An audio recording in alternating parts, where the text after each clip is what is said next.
Саламатсыздарбы? Мен Республикалык ден соолук чоңдоо борборунун түштүк филиалынын жетекчиси болом, Муратова Жанат Канатым.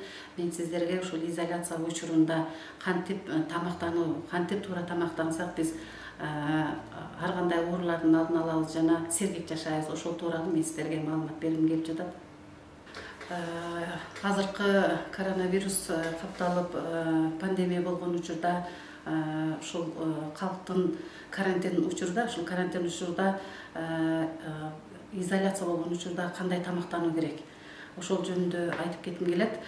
Карантин учурунда туура тамактануу өтө маанилүү деп эсептейм.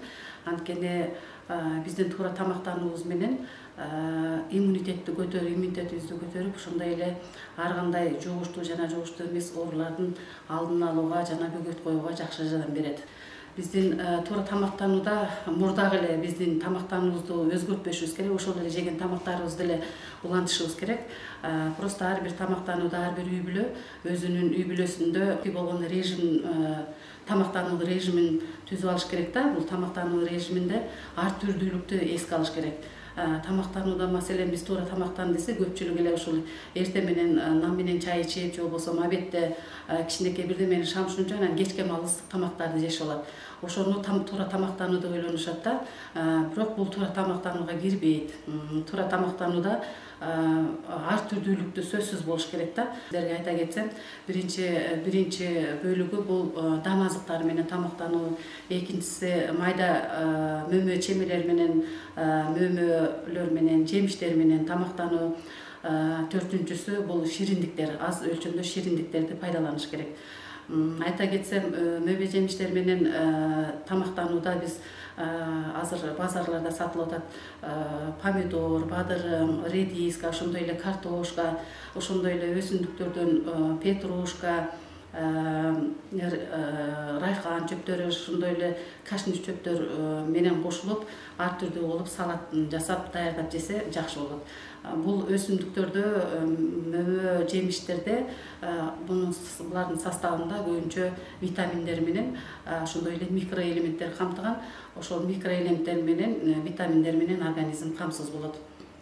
Андан кийинки туура тамактанууда биз дан азыктарына клетчатка составында, азык-түлүктүн составында клетчатка бар өсүмдүктөрдү пайдаланышыбыз керек. Булар көбүнчө дан азыктары болуп кетет. Дан азыктарына бул буурчактар, дан азыктары, ошондой эле күрүч менен тамактанса болот, гречка, ошондой эле жүгүрүдөн жасалган дан азыктары, сулуудан жасалган дан азыктарын пайдаланса жакшы болот. Анткени бул дан азыктары биздин организмибизге тамак сиңирүүгө дагы жакшы жардам берип, бул организмди ток кармайт. Ток кармап, ачта тамактанып алуудан дагы алдын алат. Туура тамактануунун үчүнчү бөлүгүнө болуп, эт менен эт азыктарын көбүнчө пайдаланганда куурубай пар түрүндө бышырып, же болбосо кайнатылган түрдө этти пайдаланса жакшы болот. Этти бирин өзүн эле пайдаланбастан дан азыктар менен чырадагай этип тамак даярдаса дагы абдан ден соолукка жакшы таасирин берет. Андан кийин сүт жана сүттөн жасалган азыктар. Төртүнчүдөн айтып өтсөк, бул дан шириндиктер болуп эсептелет, бирок шириндиктерди азыраак өлчөмдө пайдаланыш керек. Анткени шириндиктердин составында көп өлчөмдө сахар болгон үчүн бул сахар организмдеги зат алмашууларын бузуп келет да, ашыкча салмакты алып келет.